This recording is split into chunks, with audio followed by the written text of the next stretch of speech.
When Charlotte Riley arrived at the bar to pick up Zach Gibson, she paused at the doorway when she overheard the conversation inside. Zach, Wendy Cooper is back. What about Charlotte? Zach's voice was calm and indifferent. What about her?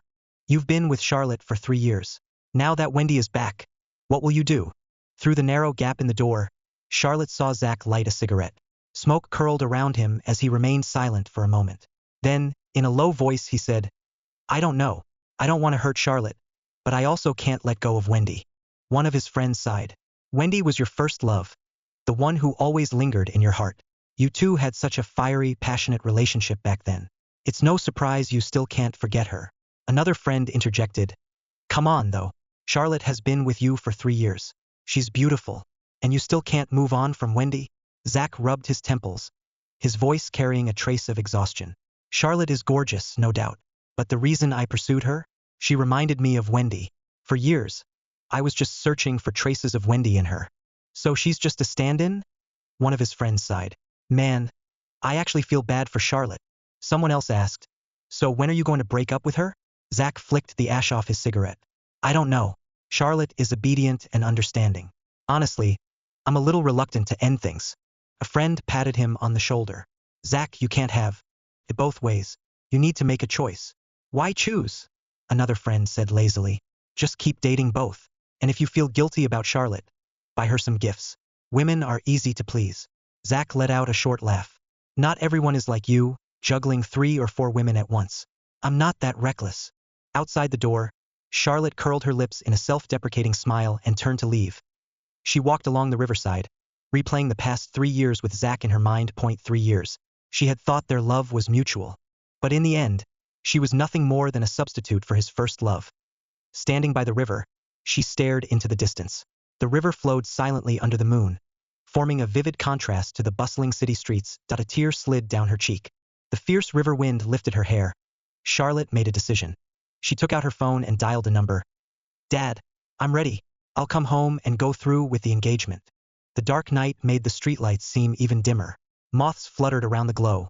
Standing beneath the light, Charlotte gazed up at the endless night sky. Her voice was soft, calm. It's nothing, really. I'm just done playing around. I'm ready to settle down. I was wrong before. I was reckless and immature. I shouldn't have fought with you and run away from home.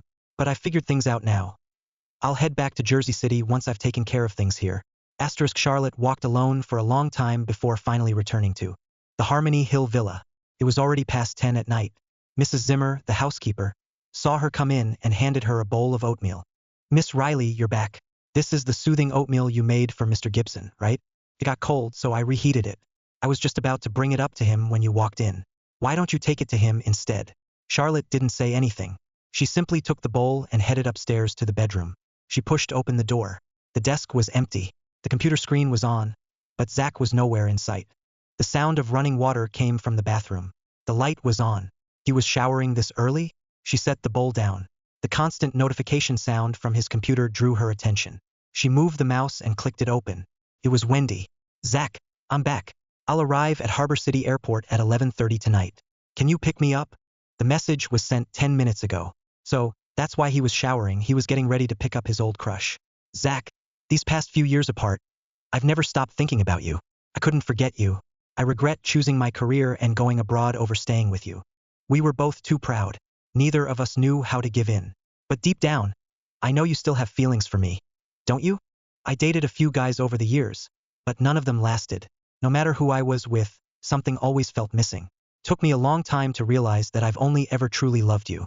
I was afraid to come back to Harbor City before. Afraid you'd still hate me. Afraid to see you with someone else. Afraid you wouldn't love me anymore. I was wrong back then, Zach. Can you forgive me? Charlotte stared at the screen in silence, her chest feeling tight. She was about to close the chat window and leave when she saw Zach's reply. Wendy, I just have one question. Do you still love me? Even while showering, he had to take the time to reply. Charlotte's heart clenched. Zach was always busy with work. He barely had time to text her back. She had gotten used to it. To avoid disturbing him, she rarely sent him messages anymore. But for Wendy, even in the middle of a shower, he made sure to reply. Couldn't be more obvious whether he loved her or not. Wendy's response came almost instantly. I do. I only love you. Okay, I'll come pick you up. At that moment, Charlotte realized that her 3-year relationship had been nothing but a joke. She silently closed the chat window, placed the mouse back where it was, and pretended nothing had happened. Then, she walked downstairs to the kitchen and ladled herself a bowl of oatmeal. Spoonful by spoonful, she ate. Zach had a sensitive stomach. She had learned to make him a warm, comforting bowl of oatmeal, simmering oats with milk and honey, then adding soft, diced sweet potatoes for a bit of natural sweetness. It wasn't quick or easy to make, but because he once said, "I like it," she had been making it for him for 2 years. By the time she finished her bowl, Zach had come downstairs. His hair was dry, and he had changed into a fresh set of clothes. "Where did you go? I didn't see you when I came down," he asked. Charlotte replied calmly, "Just went out for a walk." Zach put on his shoes. "I have to head out for a bit. If you're tired, go to bed. Don't wait up for me." Charlotte lowered her gaze and softly responded, Are you coming back tonight?" she asked. Zach paused while putting on his shoes. After a few seconds of silence, he said, "There's an urgent matter at the company. If it gets too late, I probably won't come back." "Oh, all right." No arguing. No questioning. Charlotte had always been understanding. Zach didn't think much of it. He finished putting on his shoes and walked out without looking back. Charlotte went upstairs and pushed open Zach's bedroom door. As expected, the bowl of oatmeal by his computer remained untouched. On her phone, a message popped up from Sean Jasper, the fiancé her family had chosen for her. "Sean, Lottie, when are you coming back to Jersey City?" To Charlotte, Sean had always been like an older brother. He treated her well, and when he called her Lottie, it didn't feel like a nickname between an engaged couple. More like an affectionate term an older brother would use for his younger sister. "Charlotte, after I take care of things here." "Sean, all right, if you need any help, just let me know." Charlotte, thanks, Sean. "Sean, get some rest. Good night." That night, Zach never came home. The next morning, Charlotte was woken up by the ringing of her phone. "Hello, Charlotte. My birthday is the day after tomorrow. Don't forget to come to my party." She pulled her phone away slightly, blinking groggily at the contact name. Quinn Spencer. A friend from Zach's social circle. They got along well enough. "All right, send me the location," Charlotte replied.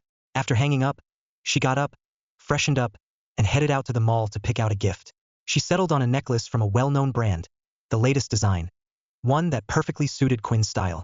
On the night of Quinn's birthday party, Charlotte arrived early at the venue. "Quinn, happy birthday." She handed over the gift. Quinn accepted it with a polite thank you. Just as they were exchanging pleasantries, Zach walked in, his arm linked with an unfamiliar woman. Their eyes met. Zach froze. "Charlotte, what are you doing here?" Zach instinctively brushed off the woman's hand from his arm. She stiffened, momentarily caught off guard. Charlotte met his gaze, a half-smile playing on her lips. "Quinn and I are friends too. Is it so strange that I'd be at her birthday party?" Zach hesitated. "No, I just thought you didn't like these kinds of parties, so I didn't mention it to you." Charlotte scoffed inwardly. "Oh, was it really because I don't like parties? Or did you just not tell me because you planned to bring someone else instead?" Piercing, as if saying who invited her, Quinn, avoiding eye contact, guiltily turned away and pretended she had nothing to do with it. Just then, the woman Zach had arrived with stepped forward, smiling. "Hi, you must be Charlotte Riley. I'm Wendy Cooper. I'm sure Zach has mentioned me before." Oh, so this was Wendy Cooper, Zach's first love, the one he could never forget. A dull ache settled in Charlotte's chest, making it hard to breathe. 3 years of dating, and no matter how much she tried to tell herself it didn't matter, feelings couldn't just disappear overnight. But she hid it well. With a composed smile, she nodded politely. "Miss Cooper, I've heard a lot about you." Wendy's lips curled into a bright, seemingly innocent smile. "Miss Riley, has anyone ever told you that we look alike?" The second those words left her mouth, Zach's expression darkened. Charlotte let out a small laugh and gave him a brief, amused glance before shifting her gaze to Wendy, whose eyes held a hint of provocation. "Oh, is that so?" Her wide, almond-shaped eyes sparkled with feigned innocence as she tilted her head, her voice sweet and airy. "I don't see it." Then she smiled, soft, yet merciless. "You're not as pretty as me." The room went dead silent. The onlookers, who had been quietly enjoying the drama, were stunned. Wasn't Charlotte always the gentle, well-mannered type? Since when did she start throwing shade? Sensing the tension in the air, Quinn quickly stepped in to defuse the situation. "Come on. Everyone, don't just stand around. Grab a seat." Wendy forced a smile, clearly irritated but unwilling to show it. She turned to Quinn and handed her a beautifully wrapped gift. "Happy birthday, Quinn. This is for you." Quinn took the bag, and the moment she saw it, Her brows lifted in surprise. Wait, isn't this the same gift bag Charlotte just gave me? She muttered to herself. Curious, she opened it and pulled out a jewelry box. Her eyes lit up. Wow, I've had my eye on this necklace for ages. Thank you, Wendy. Charlotte's gaze flickered. The same necklace? Before she could react, Quinn grabbed the bag Charlotte had given her earlier and opened it too. Oh my God, Charlotte, you got me the exact same necklace. The excitement was short-lived. A voice from behind Quinn snorted. Fake, obviously. Without even looking, she sneered. That necklace costs over 10 grand. Charlotte's just a small-time lawyer. How much does she even make a month? Do you really think she could afford the real thing? The moment those words fell, the room went dead silent. All at once, every gaze shifted to Charlotte. Curious, skeptical, amused. It was obvious. They all believed it. After all, she was just an insignificant, no-name lawyer. Why would she spend that kind of money on a real luxury necklace for Quinn? Zach's expression darkened, clearly displeased. Charlotte, if you're short on money, just tell me. I could have gotten the gift for you. There was no need to buy a fake one. He didn't say the words out loud, but everyone in the room heard them anyway. Charlotte's expression remained calm, but her gaze turned cold. Zach, you think I gave her a fake necklace too? Zach didn't answer. His silence said everything. He didn't believe her. Quinn let out an awkward laugh, trying to smooth things over. Come on, guys, that's not possible. Charlotte and I are close. There's no way she'd give me a fake necklace. Don't say things like that. It's really hurtful. Her words were meant to defend Charlotte, but the subtle look of disdain in her eyes didn't escape her notice. Charlotte's heart sank. She had spent over 10 grand on this necklace as a token of gratitude for the small kindness Quinn had once shown her. 3 years ago, Charlotte had run away to Harbor City to escape her arranged marriage, cutting ties with her family. Her father, Desmond Riley, had retaliated by freezing her bank accounts, cutting off her finances completely. Determined to stand on her own, she refused to use her family's name or connections and managed to land a job at a law firm entirely on her own merit.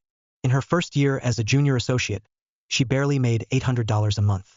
Even after passing the bar a year later, her salary wasn't much. At least, not in the eyes of the rich heirs and heiresses in Zach's social circle. To them, she was nothing but a nobody, an outsider. Every time they went out, they sidelined her, excluded her, sometimes outright mocking her. Zach never interfered. He simply turned a blind eye. But Quinn had stepped in. She had defended her a few times, chatted with her when no one else would. Charlotte had naively believed Quinn was different. But now, she could see it clearly. She had never truly belonged in their world. And she never would. How ridiculous. That very night, after Charlotte had agreed to the engagement, Desmond reactivated her bank accounts. Now, 10 grand meant nothing to her, no more than spare change. Zach finally spoke, his voice cool and authoritative. Give me the necklace. I'll make sure Charlotte replaces it with a proper gift. Charlotte raised an eyebrow, crossing her arms as she looked at him coldly. If he wants it, just give it to him. Quinn hesitated, caught in the middle. If she refused, she would be going against Zach, which would be a bad look. But if she handed over the necklace, it would mean she believed it was fake, publicly humiliating Charlotte. And Charlotte was still Zach's girlfriend. If anyone looked bad here, it was ultimately Zach himself.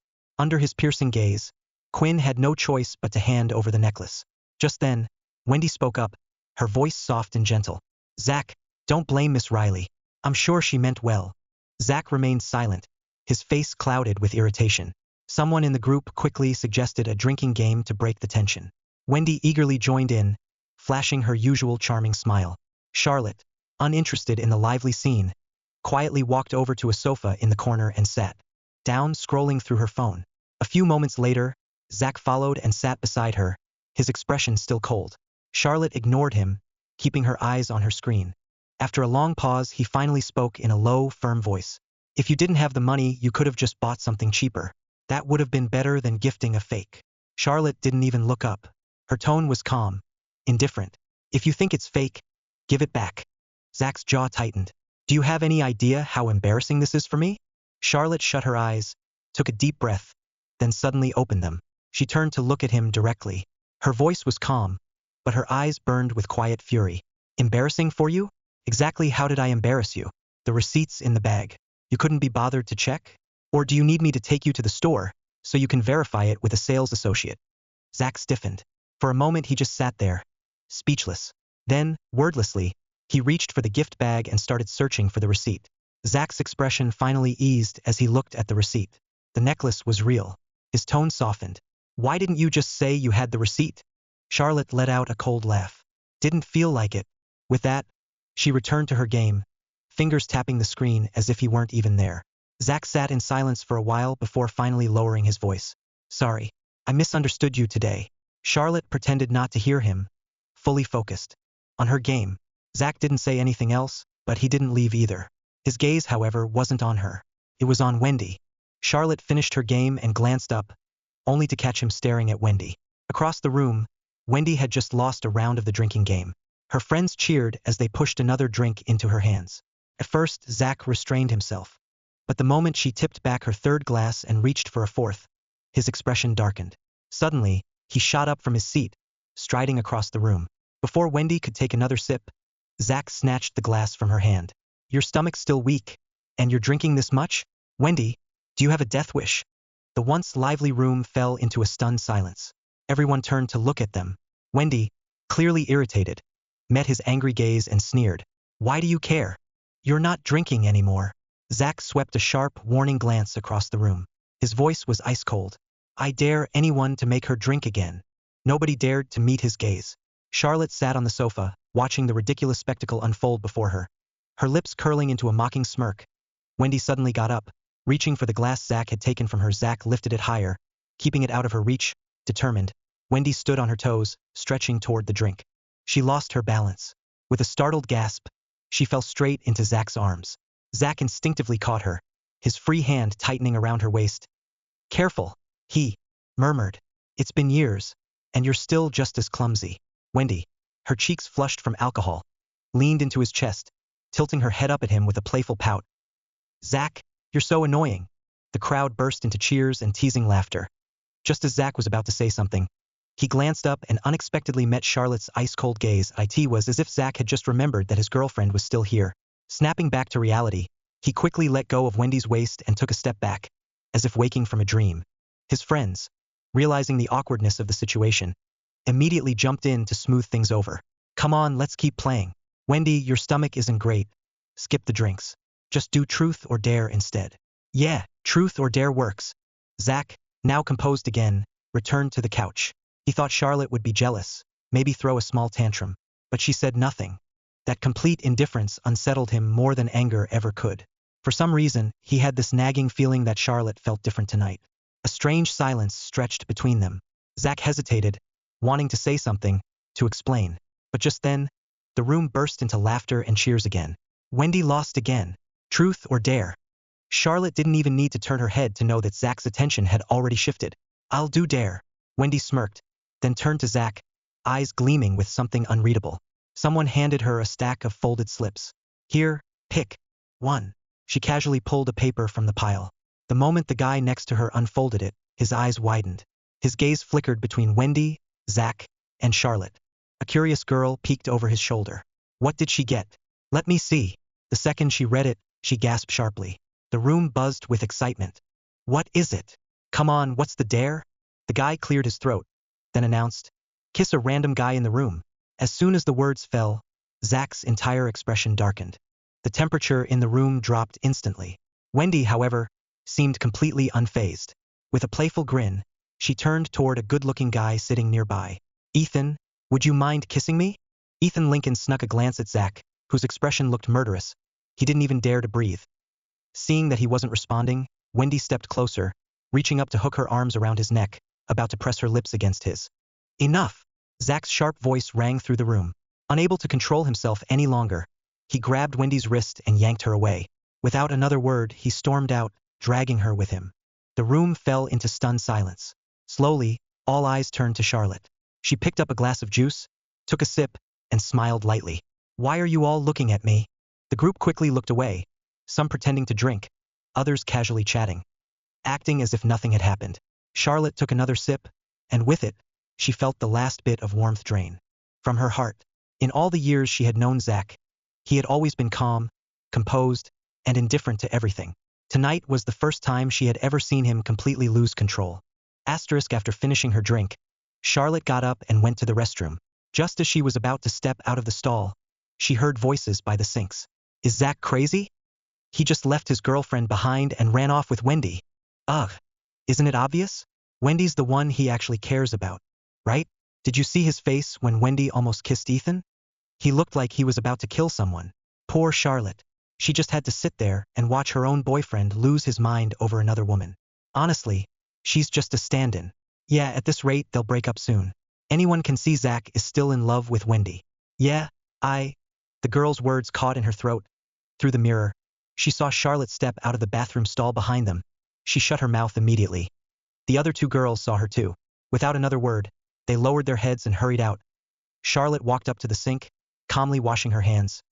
Yes, she and Zach were indeed close to breaking up, but this time, it wouldn't be because he left her. It wouldn't be because he didn't want her anymore. It would be because she no longer loved him. Because she didn't want him anymore. Asterisk. By the time Charlotte returned to Zach's villa, it was already past 11 at night. She was exhausted. She showered quickly, crawled into bed, and fell asleep almost instantly. Zach didn't come home until the following afternoon. Pushing open the bedroom door, he immediately noticed the open suitcase lying on the floor, clothes neatly stacked beside it. His brows furrowed in confusion. What's all this? Charlotte peeked out from behind the wardrobe. Oh, you're back. I'm heading home for a bit in a few days. She had lived here for 2 years. There were plenty of clothes, shoes, and random things she wouldn't bother bringing back to Jersey City, but she still needed to sort through them and pack up what she wanted to take. When she left, she wouldn't leave a single trace of herself behind. Just as she finished speaking, her eyes landed on the faint red marks peeking out from Zach's collar. For a moment, she froze. Then, as if nothing had happened, she looked away. She no longer cared. Who he spent the night with had nothing to do with her anymore. Zach frowned at her response. Why are you suddenly going home? Are you still upset about last night? Are you trying to avoid me? No, she replied casually. I just miss my parents. Thought I'd go see them. Hearing this, Zach was relieved. That's good. It's been 3 years. You should go visit. She had never gone home once in all this time. Even on holidays, she spent them alone. Of course, he wouldn't have accompanied her. Leaving his family behind for her had never been an option. Bringing her home to meet his parents? Even more impossible. Mother would never accept a woman without status or background. After a brief pause, he added, I've been busy lately, so I won't be able to go with you. What day's your flight? I'll have my driver take you to the airport. Charlotte carefully folded a dress and placed it inside the suitcase. No need. I'll get a car myself. Someone's picking me up. At that, Zach exhaled subtly, though he wasn't even aware of it himself. He had been worried she might ask him to go back with her to meet her parents. After 3 years together, for an average couple, it would be time to talk about marriage. But he wasn't an average man. He was Zach Gibson, the only heir to the Gibson family fortune and the sole successor to Gibson Corporation. And the gap between their worlds was one that could never be crossed. Deep down, he had always known they had no future.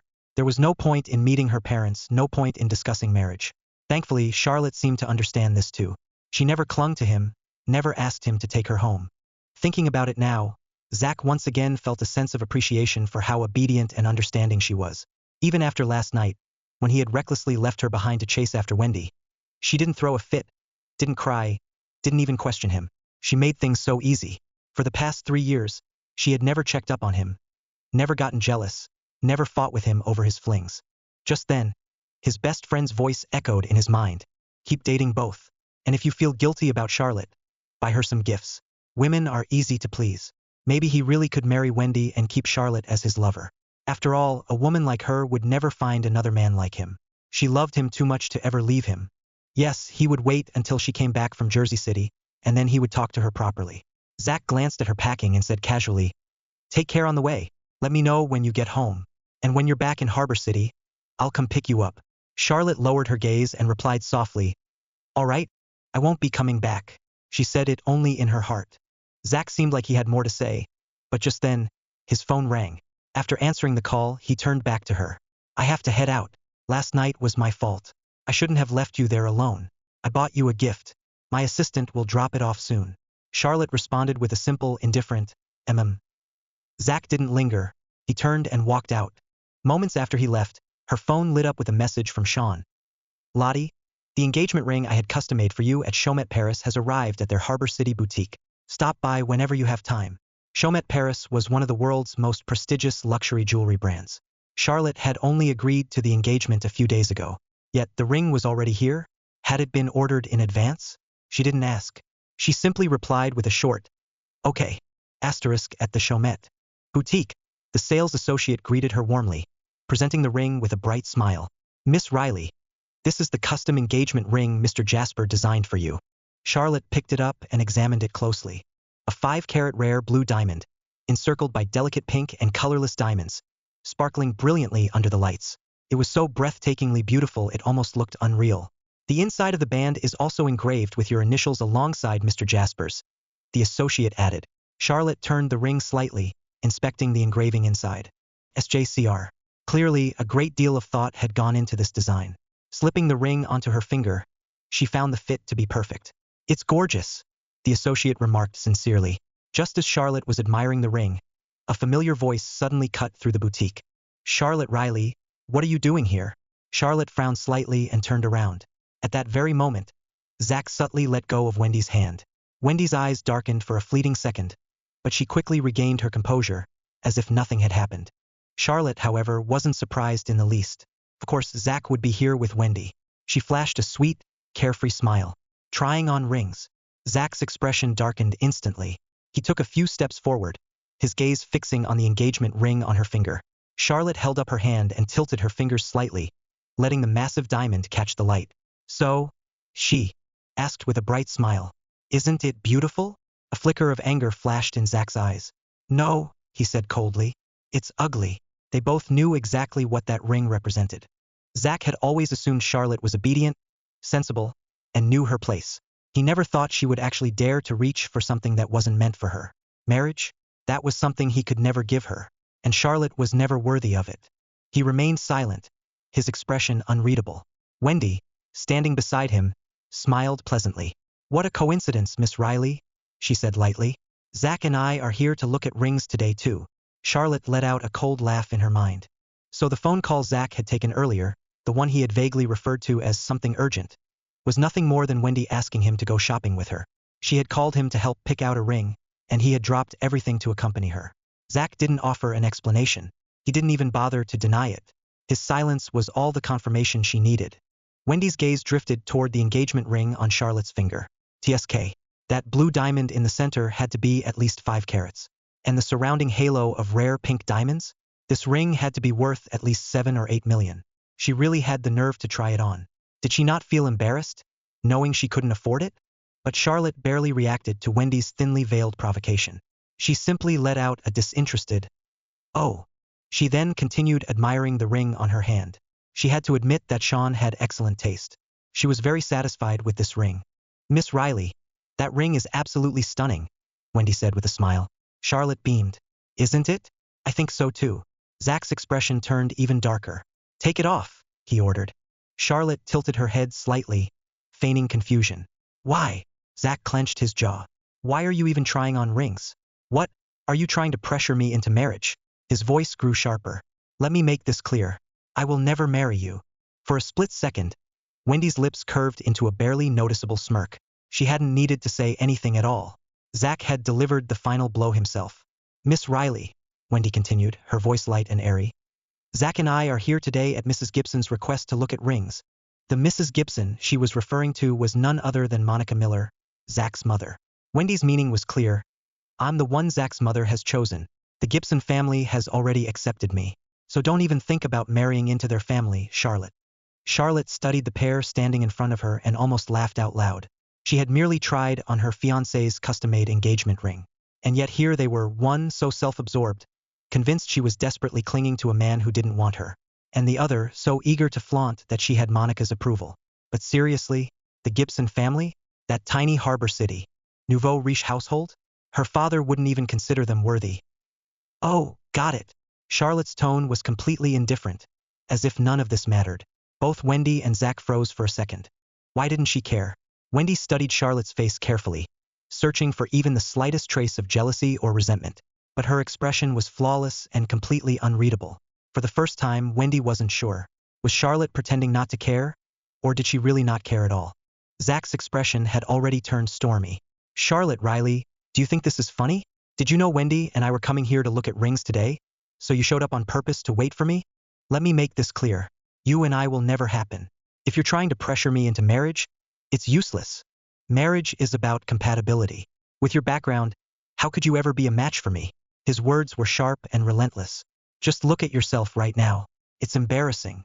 He was genuinely angry now, throwing out accusations in one breath. But Charlotte wasn't angry at all. Instead, she smiled, her voice light. Oh, I'm embarrassing. She tilted her head slightly. As far as I remember, we haven't broken up yet. So, by that logic, Miss Cooper here is a mistress and you, Zach Gibson, are nothing more than a cheating jerk. Now tell me, who's the embarrassing one? Zach's entire face twisted in rage. His chest rose and fell sharply as he barked. Take it off! Charlotte's voice remained calm, unbothered. No, fine. If you like it so much, then keep wearing it. But don't expect me to ever buy you a ring. And don't even think about marrying me. Charlotte nodded lightly, completely unfazed. Zach was livid. No matter what he said, it was like throwing punches at air. Charlotte simply refused to react. Frustrated, he shot her a furious glare before storming out of the store. Zach, wait for me. Wendy quickly chased after him. Once they were gone, the sales associate turned to Charlotte, looking completely confused. Miss Riley, those two are? Charlotte adjusted the ring on her finger and said calmly, just irrelevant people. No need to mind them. 3 years of dating, and Zach never once considered marrying her. Little did he know that he wasn't even qualified to marry her. She had never once considered marrying him either. Charlotte took out her phone and snapped a few photos of the ring, sending them to Sean. Does it look good? At that moment, in the CEO's office of Jasper Corporation, Sean glanced at his phone. At the sight of a message from the contact saved as Lottie, a small smile tugged at his lips. Setting aside the document he was reviewing, he typed back a reply. It looks beautiful. Do you like it? I do. Sean's smile deepened. As long as you like it. Sean, this ring must have been really expensive, right? Not at all. You deserve the best. Sean's assistant, Harry Lowe, stood nearby, waiting for his signature. He had already sneaked a few glances at his boss. Was he seeing things? The cold, expressionless CEO was smiling, and not just any smile. A soft, almost sweet one. It was like the air around him was filled with pink bubbles. Sean signed the last document and looked up. What are you staring at? His tone was back to its usual coolness. Harry immediately straightened up and grabbed the papers. Nothing, Mr. Jasper. I'll take my leave now. Meanwhile, Charlotte picked up the ring and walked out of the boutique, heading next door to a high-end men's watch store. She wanted to buy Sean a watch as a gift for when she returned to Jersey City. Her father had sent her some recent photos of him. Sharp features, deep-set eyes, a refined yet distant aura. He looked almost exactly as she remembered. After carefully browsing, she selected a sleek black wristwatch that suited Sean perfectly. Just as she finished paying, a familiar voice greeted her from the side. Charlotte, what are you doing here? Eugene Jacobs, one of Zach's friends, approached. He was also the one who had casually mentioned that he almost felt bad for Charlotte that night at the bar. They had known each other for nearly 3 years, and Charlotte had always thought he wasn't too bad. I just came to pick up a few things, she replied. Eugene glanced at the shopping bag in her hand. Is this a gift for Zach? Charlotte didn't feel like explaining, so she simply nodded. That brand's watches aren't cheap. Even their most basic models start in the 5-figure range. You really don't need to spend so much on a gift for him. He hesitated, then stopped short. Because what he really wanted to say, he doesn't deserve it, was better left unsaid. Zach had already admitted that he couldn't let go of Wendy, that Charlotte was nothing more than a stand-in. Last night, he had left Charlotte behind in front of everyone, openly taking Wendy's hand and walking away. Charlotte didn't know what had happened after that, but Eugene did. After they left the party, Zach and Wendy had spent the night at a hotel together. There was a private group chat with all their friends in it. Charlotte had never been invited to join, even after 3 years of dating Zach. Yet, the moment Wendy returned to the country, Zach had added her in. This afternoon, Wendy had unexpectedly posted a photo of herself and Zach in bed in their private group chat, along with a message. Make sure to save this as a keepsake, Zach. Less than a minute later, she quickly deleted it, claiming she had sent it to the wrong chat. Eugene had seen the message pop up just in time. He had thought about saying something, but in the end, he let it go. It wasn't his business. The less involvement, the better. He had wanted to tell Charlotte the truth, to warn her to let go. But as the words reached his lips, he changed his mind. Zach doesn't need things like this. You really don't have to spend months of your salary on such an expensive gift for him, he said instead. After all, Zach was his friend of over 10 years. Some things he just couldn't bring himself to say. He also wanted to tell Charlotte that even if she spent months' worth of wages on a gift, Zach probably wouldn't even appreciate it. But that was too cruel. He couldn't bring himself to say that either. Of course, Charlotte already knew Zach wasn't worthy. The watch wasn't even for him. She simply nodded, smiling politely. Got it. I won't do it next time. They chatted for a little while longer before parting ways. Eugene watched Charlotte's retreating figure inside. She's way too good for this. How did she end up getting caught up with Zach? Unable to hold back, he sent Zach a message. Bro, your girlfriend is seriously a keeper. I just ran into her. She was buying you a watch. A watch worth tens of thousands, just like that. That's months of her salary, man. You should really appreciate her. Zach was having dinner with Wendy when he received the message. The frustration that had been brewing inside him all day instantly disappeared. His expression softened. So Charlotte had realized she was wrong and was trying to apologize with a gift. If that was the case, he would give her a way out. He would accept the watch, say a few gentle words to smooth things over, maybe even apologize for his tone earlier. Then he would throw in a few sweet lines to pacify her. Charlotte had always been easy to please. Zach, what's wrong? Who messaged you? Wendy asked from across the table. Zach put away his phone, his expression unreadable. No one important. Wendy didn't press further. A few minutes later, Zach excused himself to use the restroom. The moment he was out of sight, Wendy picked up his phone from the table. She had seen him enter his password before. It was his birthday, so it was easy to remember. Quickly, she typed it in and unlocked the screen. The first thing she checked was his chat with Charlotte. Their last conversation was from a week ago. Charlotte had asked if he wanted to take a trip during the October holiday, mentioning that she finally had some time off and wanted to go somewhere. She had even sent him a list of places she had been wanting to visit. Took Zach 5 hours to reply. What's so great about traveling when the crowds are insane? After that, Charlotte hadn't sent another message. Wendy casually glanced through the destinations Charlotte had suggested, her lips curling into a faint smirk. So much for 3 years together. Zach couldn't even be bothered to go on a simple trip with her. Finding nothing else of interest in their chat, she backed out and continued scrolling until she came across Eugene's message. Reading it, she let out a cold laugh. She thought Charlotte was finally ready to let go. But no, she was still trying to win Zach back, still hoping to make peace with him by buying a gift. How pathetic. Wendy locked the phone, placing it back exactly where it had been. Then she pulled out her own phone and dialed Monica Miller, Zach's mother. Hello, Mrs. Gibson? I just ran into Zach's girlfriend at the jewelry store, she said sweetly. She was trying on rings, pushing for marriage. Meanwhile, Charlotte carried the gift back to the villa and continued packing her suitcase. She placed the gift for Sean carefully inside, but as she folded her clothes, her mind drifted to his face. That cool, strikingly handsome face. She had known Sean for a long time. Their family estates were in the same villa community, only 200 or 300 meters apart. As children, they often ran into each other. Sean was 4 years older than her. The first time she met him was at the Jasper family's estate. Her parents had taken her to visit, and at the time she was only 10. She was just a small child who hadn't quite grown into her looks. Meanwhile, Sean was already tall and refined, looking like the lead in a high school romance drama. Charlotte could only remember her first thought upon seeing him that he was breathtaking. His features were sharp and striking, but his eyes were as cold as winter snow. Her mother nudged her to greet him, and she obediently said, "Hi, Sean." Sean, as distant as ever, gave a curt and indifferent response. "Hello." Back then, Charlotte had thought he must be a difficult person to get along with. That misunderstanding lasted for years. It wasn't until high school that things changed. Charlotte struggled with math, and somehow Sean's mother had found out. With a bright smile, she had casually suggested to Desmond, "Let Sean tutor Lottie." Math was always his best subject. He scored high on math tests. By then, Charlotte's mother had already passed away, and she was no longer the carefree little girl she used to be. In just 5 years, she had grown into a quiet, rebellious teenager who didn't care much for authority. When Sean arrived at her house for the first time, the first words out of her mouth were, "I don't need your help." Sean was 21 then, standing at over 6 feet tall. He was wearing a plain white t-shirt and dark gray jeans, his casually tousled hair adding a boyish charm to his otherwise serious demeanor. He simply smirked and leaned against the doorframe. "Well, too bad. I'm going to teach you anyway." Charlotte had assumed he would be strict and demanding.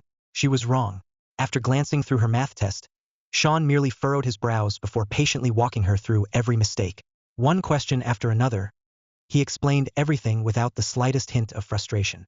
His voice was deep and smooth, carrying a hint of roughness, almost like a gentle rasp. As Charlotte listened, math didn't seem quite so unbearable anymore. For problems with multiple solutions, Sean would take the time to explain each one. At some point, the irritation in her eyes faded, replaced by a newfound sense of admiration. "Wow, you're amazing, dude. How do you still remember all of this after graduating high school? Sean closed his notebook and replied casually, I don't remember everything. I reviewed a bit before coming over. Then he paused and tapped her forehead lightly with his pen. Watch your manners. From now on, call me Sean. That summer, during her second year of high school, Sean spent 2 months tutoring her. At the time, he was in his third year at Jersey University, yet he had spent nearly his entire break teaching her math instead of going out. When school started again, Sean still had vacation left. Every day, after class, Charlotte would come home to find him sitting in her family's living room, waiting to tutor her. Thanks to Sean, her math grades skyrocketed. With her other subjects already strong, her math improvement pushed her overall performance up, and she successfully got into Jersey University. She became Sean's junior. Back then, Charlotte had thought of him as nothing more than a wonderful, reliable older brother. She respected him. She liked him, but there wasn't a trace of romantic feelings. So when her father brought up the idea of her marrying Sean, she couldn't accept it. He had always been her older brother figure. How could a sister marry her brother? As Charlotte lost herself in these memories, the bedroom door suddenly swung open. Zach stood at the doorway, leaning against the frame as he looked at her. Are you done packing? Charlotte glanced at her suitcase and nodded. Almost. Zach didn't leave. Instead, he remained where he was, watching her. After a pause, he said, Charlotte, is there something you want to say to me? Charlotte looked up at him, her expression puzzled. What? Zach assumed she was still upset, deliberately holding on to the gift instead of giving it to him right away. That was fine. He could give her an out. Softening his tone, he said, I spoke too harshly at the store earlier. Don't be mad. Okay? That should do it. Charlotte sighed, meeting his gaze with an earnest expression. I'm not mad. Zach scoffed. Sure you're not. Believe whatever you want. The casual indifference in her voice instantly irritated him. Charlotte, I already apologized. What more do you want? She continued packing, her movements unbothered. I don't need your apology. Zach stared at her for a few seconds, his expression unreadable. After a moment, he asked, a little awkwardly, Where's the gift? Charlotte turned to him. What gift? Eugene said he saw you buying me a watch, Zach said. Didn't you get it to apologize and make up with me? I'm back now. Aren't you going to give it to me? Charlotte had been about to tell him the watch wasn't for him. But before she could, Zach continued as if the matter was already settled. Come on, enough already. Dragging this out is pointless. At that, Charlotte suddenly laughed. Zach's brows furrowed. What's so funny? You, she said, looking at him with amused disbelief. You're hilarious. She met his gaze, her tone light but sharp. I did buy a watch, but it's not for you. And I don't think I did anything wrong. So why would I need to apologize? Zach's face darkened. Not for me? Then who the hell is it for? Charlotte smiled. None of your business. Zach clenched his fists, his temper flaring. None of my business? I'm your boyfriend, and you're out here buying gifts for another man? How the hell is that not my business? Compared to his growing anger, Charlotte was entirely calm. She raised a brow. Aren't you Wendy's boyfriend? Zach tensed, immediately blurting out. It's not like that between us. His voice was noticeably quieter than before, lacking its usual confidence. Because he knew he was guilty. His relationship with Wendy wasn't exactly that of boyfriend and girlfriend, it was more like an affair. He had already crossed the line, already done things he shouldn't have. And yet, on paper, Charlotte was still his girlfriend. He liked Wendy's passionate, daring energy and the way she was flirtatious and unafraid to take the lead. But at the same time, he also liked Charlotte's beautiful face, her soft, gentle nature, and the way she always seemed to understand him. He wasn't ready to tell her about Wendy and him. Not yet. Trying to salvage the situation, he added, Today, when I went to the jewelry store with Wendy, it really was because of my mom. We weren't looking at rings for Wendy. We were picking out jewelry to match my mom's new dress. My mom said Wendy has good taste and knows how to match accessories, so she asked her to go with me. It wasn't just about rings, we had to pick out necklaces, earrings, and bracelets too, all carefully matched to go with her new dress. I know you misunderstood, but I was upset at the time, so I didn't bother explaining. I wanted to see if you'd get jealous. Jealous?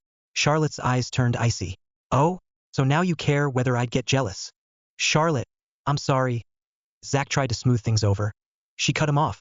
Your apology is noted. I don't accept it. And no, the gift isn't for you. Zach's patience snapped. His voice rose sharply. Then who's it for? My fiancé. Zach let out a sarcastic laugh, his eyes filled with mockery. Wow, Charlotte Riley. You really will say anything to force me into marriage, huh? He scoffed. So what, you're saying that unless I agree to marry you, Become your fiancé, you won't give me the gift? And then you'll forgive me? That's what this is about. Charlotte frowned. Where did he get this level of delusion? Did he really think she couldn't live without him? Zach's eyes were filled with disappointment as he shook his head at Charlotte. Charlotte Riley, I thought you understood the impossible gap between us. I thought you were sensible. But you just keep pushing for marriage over and over again. You've really let me down. Charlotte was rendered speechless. With that, Zach turned and walked out. The bedroom door slammed shut with a loud bang. Charlotte let out a helpless sigh and shook her head. She had been planning to use this moment to have a serious talk with him, to officially break up and tell him the truth that she was the heiress of the Riley family in Jersey City and was returning to get engaged to Sean Jasper. But Zach hadn't even given her a chance to speak. Charlotte thought to herself that maybe the reason he was so convinced she was desperate to marry him was because she had given him that confidence. For years, she had played the role of the obedient, understanding girlfriend, never checking up on him, never getting jealous, never prying into his personal life. Except for physical intimacy, she had rarely ever denied him anything. Maybe that had led him to believe she couldn't live without him. But what he didn't know was that her so-called obedience wasn't because she was naive. It was because she had known all along that he never planned on making her his future. A year ago, she had thought about taking Zach back to Jersey City and telling him about her true identity. But then, she had accidentally overheard his phone call with his mother, Monica. Mom, don't worry. I know you'd never approve of her marrying into our family. I'm just dating her for fun. If I ever actually planned to get married, obviously you'd have the final say. You raised me better than to let some random girl drag me into a marriage. I know the difference between dating and marrying. Oh, so he knew the difference. That was when she finally realized that Zach had never intended to have a future with her. To put it plainly, he didn't even love her that much. But Charlotte wasn't the kind of woman to lose herself over love. She had always been able to pick things up and let them go. Since Zach only wanted a relationship with no endgame, fine.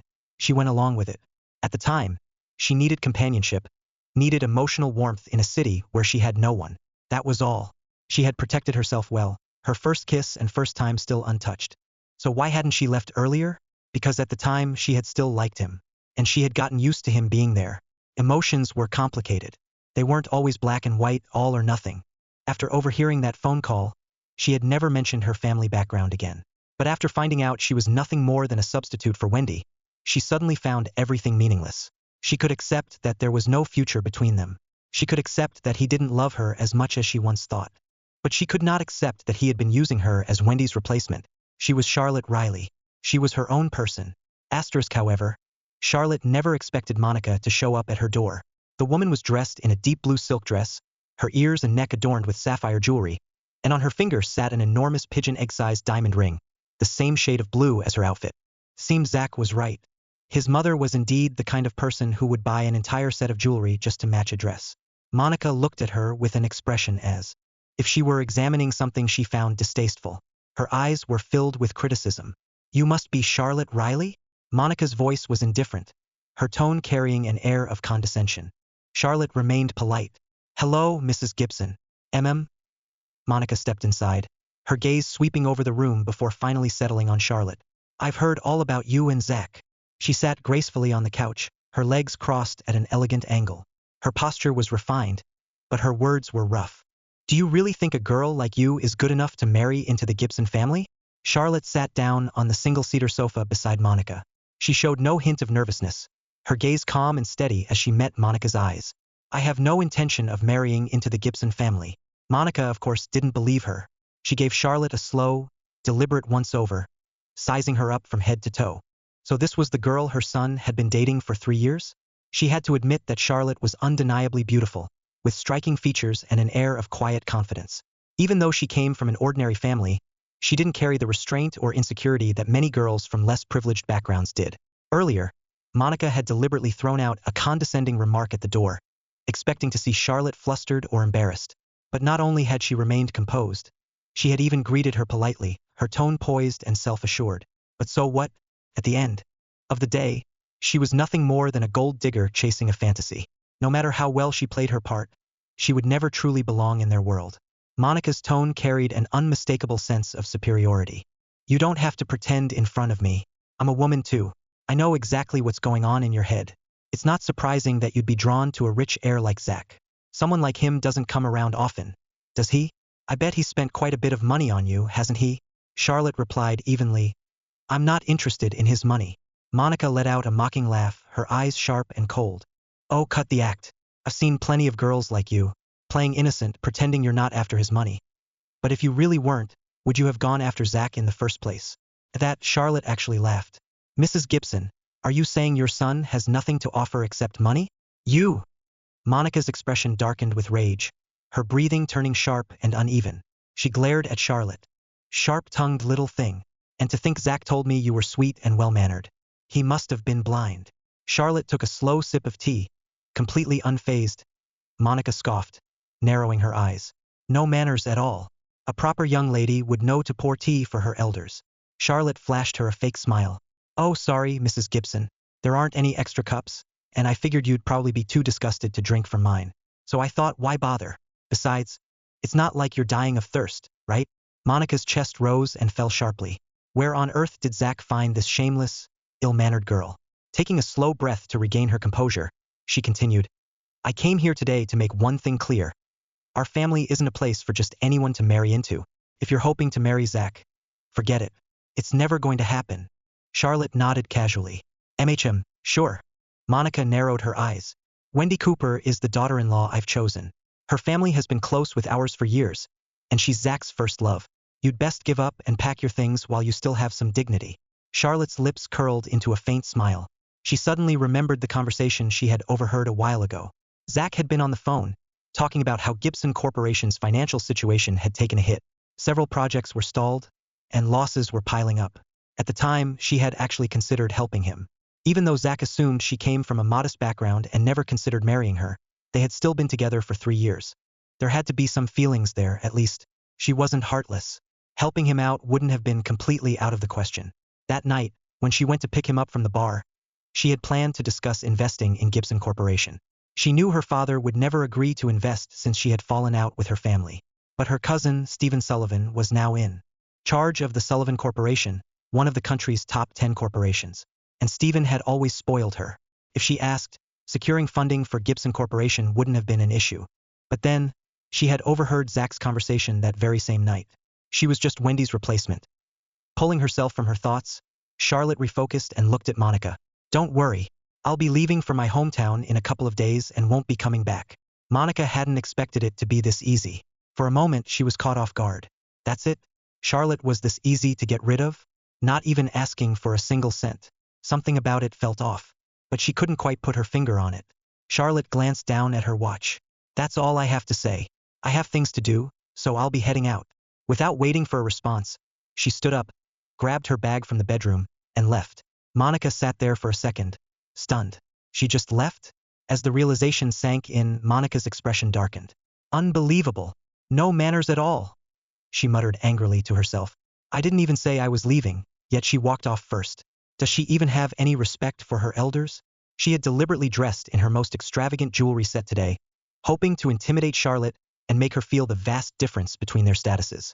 Before coming here, she had imagined putting Charlotte in her place, making the girl cater to her, maybe even seeing her break down and call Zach to complain in tears. But none of that happened.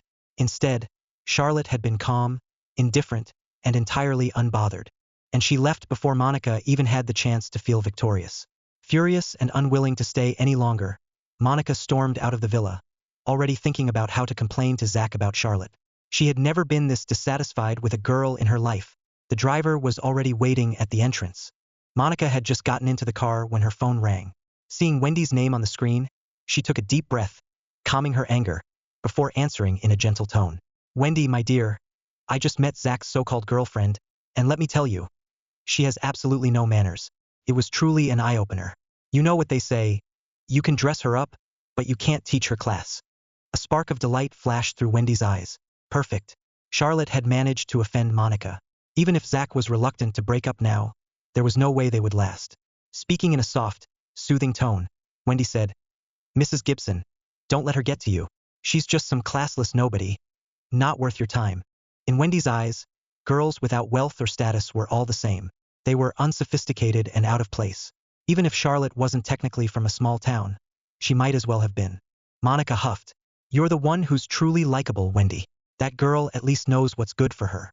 She said she'll be leaving in a few days and won't be coming back. At least she has some self-awareness. She really said that? Wendy asked, eyebrows lifting. So she's planning to break up with Zach? Of course. Monica scoffed. And even if she doesn't, I'll make sure she does. After the way she treated me today, there's no way I'd allow her to stay with Zach. That's wonderful news, Wendy said sweetly. Mrs. Gibson, are you heading back to the estate now? I'll come keep you company. Asterisk after leaving Harmony Hill Villa, Charlotte headed straight to her law firm to resign. She had worked here for over 3 years, starting as an intern and eventually becoming a practicing attorney. This small firm had witnessed her growth from a fresh graduate to a capable professional. Her assistant, Sophie Shaw, had just graduated college this year. At 22, she was 3 years younger than Charlotte. When she heard Charlotte was leaving, her eyes instantly turned red. Charlotte, why are you quitting all of a sudden? Sophie asked, her voice trembling. I have some personal matters to take care of back home. She hadn't thought much about resigning at first, but seeing Sophie on the verge of tears made her feel a little heavy-hearted. Their relationship wasn't just that of ordinary co-workers.